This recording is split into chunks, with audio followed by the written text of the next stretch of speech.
Gordon Crick is going to be our first keynote, who is technical lead for all matters relating to BIM and digital information management in construction within the Health and Safety Executive.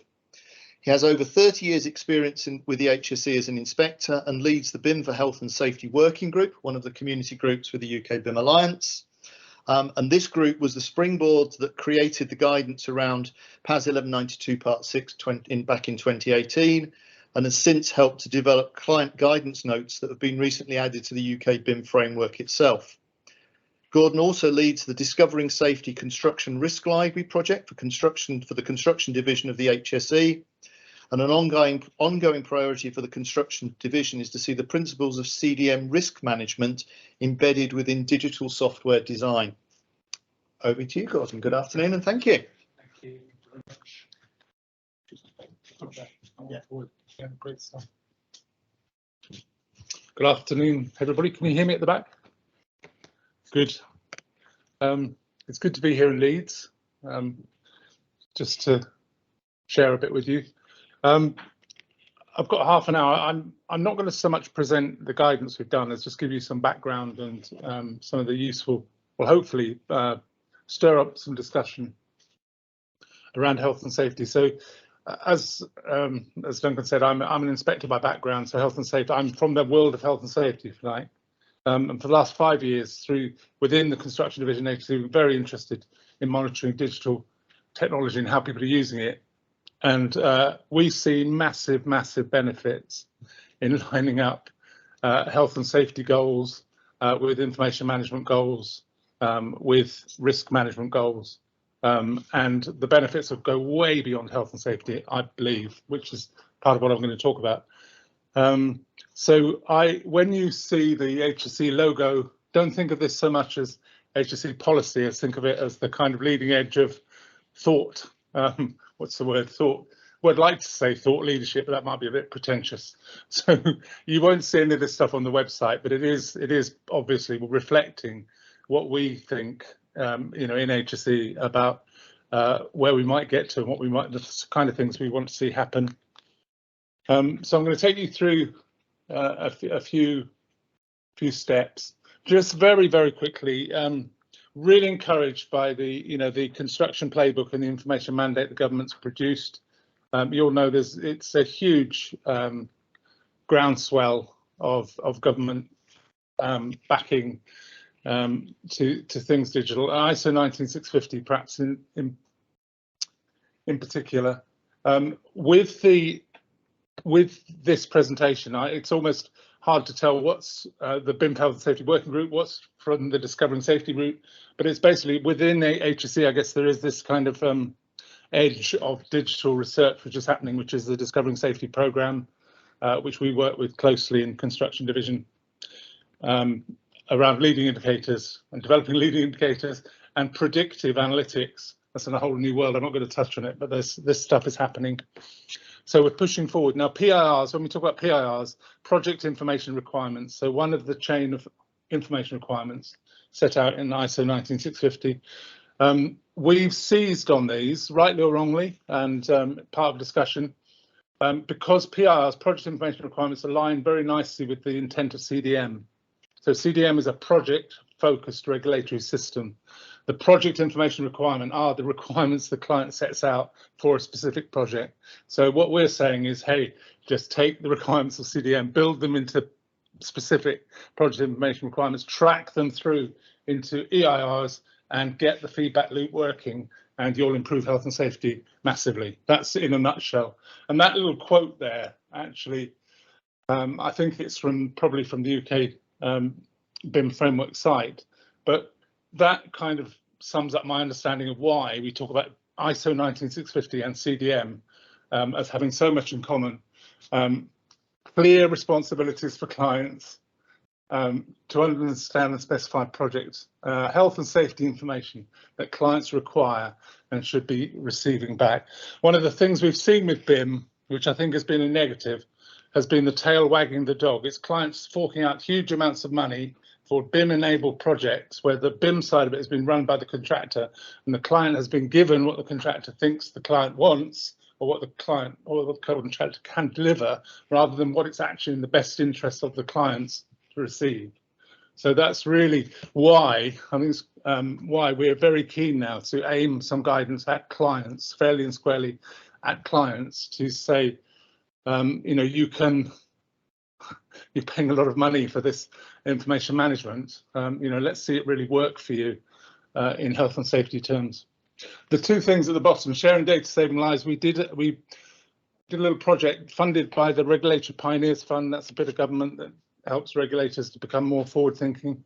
And the idea here is, this is very interesting for us, because we wanted to go to the industry and say, if we share data, and this is design risk data at an early stage in projects, is there scope for standardization of the way we share data and use data across designs early doors? So in preliminary design stages, in detailed design stages, can you share information? Can you standardize? Can we aggregate? Can we feedback lessons? And the answers are almost certainly yes, but no, we can't do it at the moment, because nobody has systems which will talk to one another, or concepts of risk. Even between the very big consultants, the concepts of risk sometimes vary to the point where systems don't actually attribute meaning in the same way. So we end up with quite a difficult situation. But what was really encouraging about this project was the potential for savings is massive, absolutely massive. If you think of risk as uncertainty, risk and uncertainty go together. If you can drive down the level of risk, increase the level of certainty of delivery before you even get to the construction phase in design, you are actually improving health and safety. You're not only doing that, you're also increasing the chance of your project being successful, profitable, delivered on time, all the rest of it. So health, in that way, health and safety can be a really useful leading edge. And finally, the bit on the bottom, I'm not going to say very much about the Building Safety Bill. There's a lot of work going to be needed to integrate the data that will be used for checking compliance against building safety regulations, and integrating that with stages of CDM in the design risk management process. So all those things are the kind of things that are keeping us busy at the moment, if you like, thinking about that kind of stuff. Just to go back to the BIM, you know, this discussion about what BIM means and so on, very interesting, really. But I've got no strong view on it, but I would offer two things, really. One is our interest in BIM was sparked off by models, and it was the power of the conversation that was generated when people looked at models. So this is a light bulb moment for me. Was this came up with National Grid probably 6-7 years ago now, in a meeting where some designers, in fact, they were showing these models. This was just a fairly simple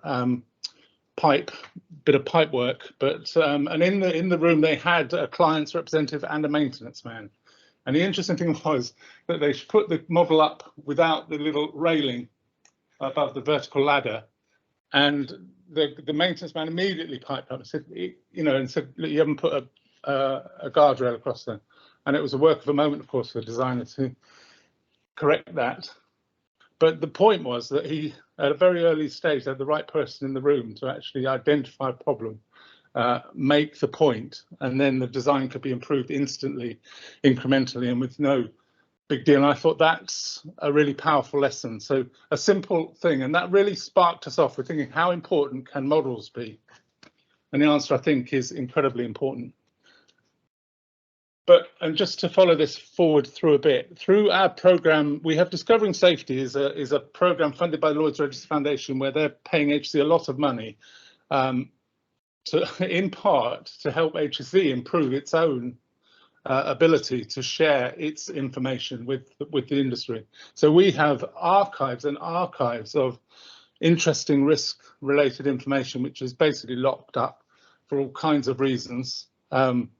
So how can we actually find that information, retrieve it, and make it of use to the industry? That's part of what we're doing. But one thing we're looking at, because it's a project we can work with companies, we looked around a few years ago and found that Application Safety Base, which was an open source project, what they were already using Annex A from the PAS, which was the risk classification. So we were working with them. Safety Base is designed if you know it, it's basically a viewer, a model viewer, which has a database behind it, but it cleverly does that thing of joining data to models. And once you've joined data to models, you can then link to documents, and all of a sudden your information system starts to make sense.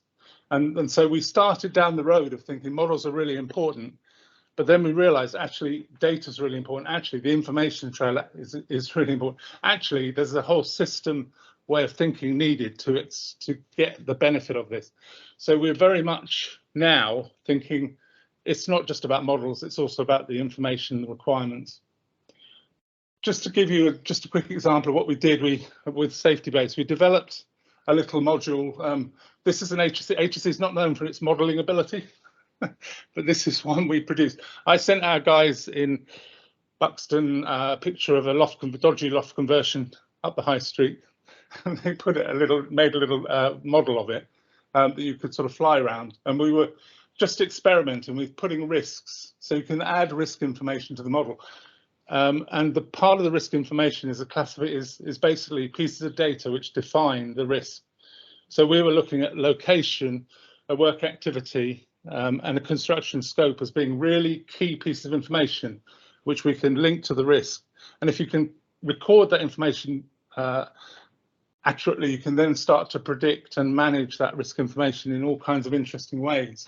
So we were just using this, we've used this tool to try and make this point. So really, you can see on those slides the kind of pieces of data which we're trying to link specifically to risk and specific risk outcomes, like a fall from a ladder, a fall from an open edge, a fall through a fragile roof, an overturning piece of plant being struck by a moving machine, for example. So specific risks which we're linking to pieces. And in that way, we can link a specific risk to a model with data behind it, which enables us to manage it. And the next stage we moved on to was actually, you've identified a problem, what are you going to do about it? So treatment is the ISO standard word. If you do anything about risk, even if you do nothing, if you do it intentionally, you're treating it. So many people use the word mitigation, but mitigation has a logical flaw because you mitigate consequences. Mitigation logically doesn't allow you to eliminate a risk. So if you avoid or combat something at source, that probably isn't technically. So we use the word treatment now, basically long-winded way of saying, from an HSC point of view, we like the word treatment. So every risk identified should have a treatment, and then it should be followed through. And then you've got the beginnings of a good risk management system. And in particular, when you start adding the risk ownership, the dates and so on, you drive the information down to the level where actually that can be put into a exchange information requirement and used to control risk. Another aspect of modelling, 4D modelling, massively keen on. You'll know, if you know, I'm sure you know the CDM regs backwards, but you'll know there's a piece in there where the designers, a principal designer particularly, is required to look at the sequence of construction operations, to look at, see where risk arises, particularly from sequencing operations. So 4D modelling is a gift really for principal designers as a coordination tool. And we're very keen on the modelling side of that and the 4D modelling. So for all these reasons, and in fact this one too, digital rehearsal, so the use of the digital twin during the pre-construction phase to actually run construction days, or what do you guys do this? Will you do this? You'll have a day when you'll simulate certain aspects of the build in detail. Is it really? Yeah. Well, yeah, so really keen on that kind of application. Now, just moving on from that. So you've got the BIM, the modelling side, you've got the better information. So we've also got the management side. And when we talk about our kind of client's guidance note, this is really the point we're hitting.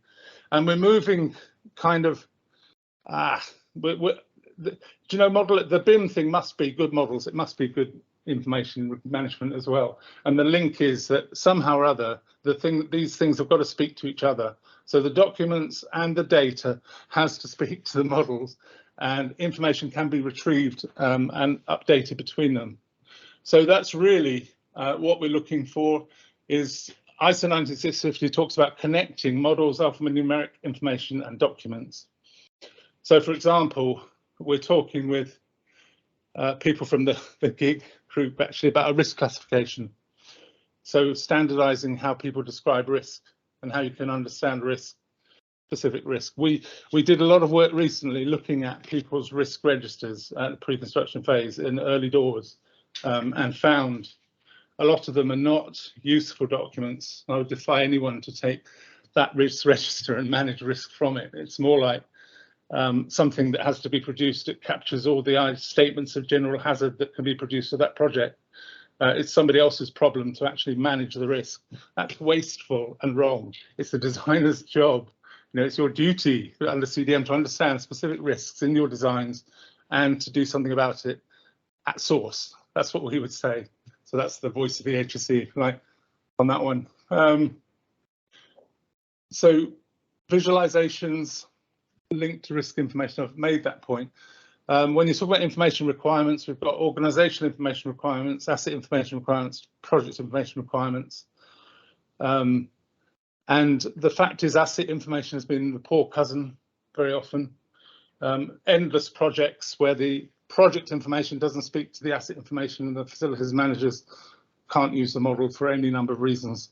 So that all the good work done by designers is just not capitalized on in the asset phase. So we're very keen to see that kind of bridge linked, that bridge built, those barriers broken down, so that the asset managers can have the best use of risk information generated by a project. We want to empower clients to understand what they can get out of health and safety. And this thing about standardized terminology is going to be very important. If you can standardize terminology, we standardize the data across risk, we can start aggregating data. If you take something like service strikes, every contractor in the country has policies, procedures for service strikes. They all vary slightly. Many of them will argue, well, we're uniquely better than this one or that one. Actually, you're all doing the same thing. Let's standardize a little bit. Let's get a better understanding of some of the big issues and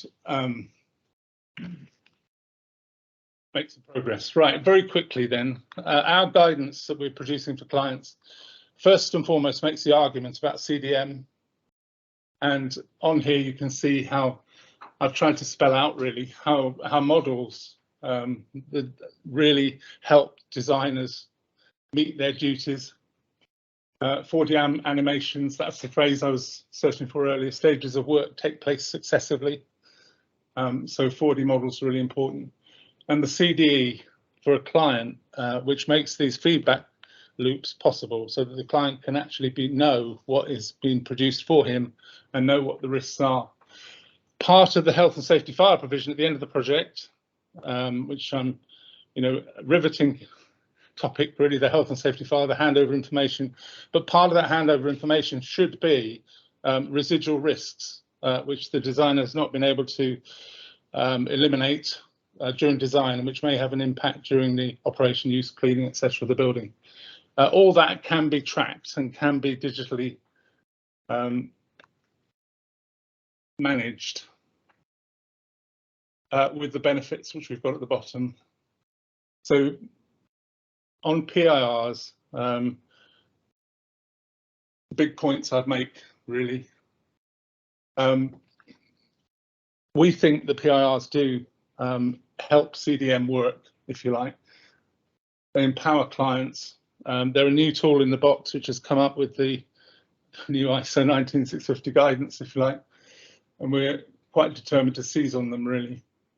PIRs help to place construction as an episode in the life cycle of a building rather than just the main thing. So that's a really useful thing.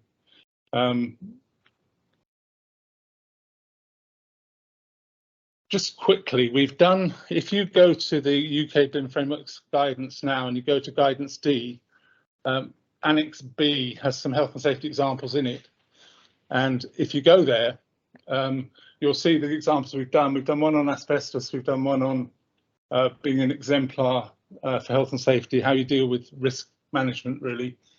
We've done one on the health and safety file, and we've done one on high-level glazing. So the examples are there now, and we kind of, a concept is emerging where on any project of any size where CDM is applied, you will have a kind of vertical level. You've got three sources of information. You know, there's pre-construction information, a construction phase plan, a health and safety file.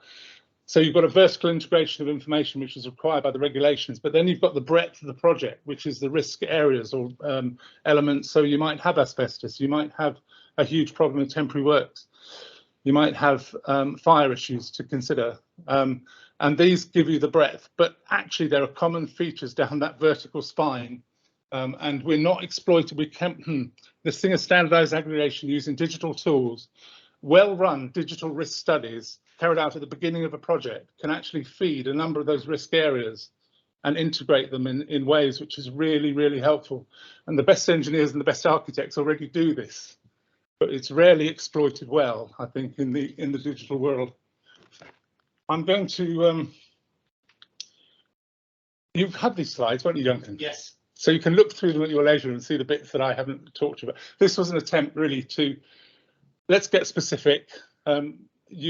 We came to the point where we were discussing with BSI about how PIRs and this principle of additionality came up. So you add more information to a statement of a project information requirement, and you're automatically led to what the corresponding exchange information requirement should be for your contractor.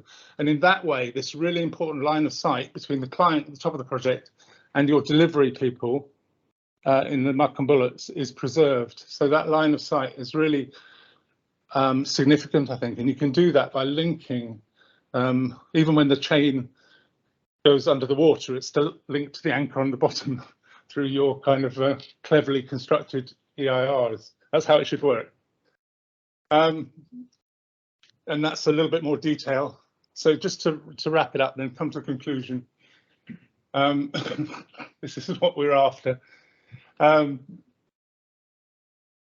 Systems that talk to each other, responsibilities and ownership.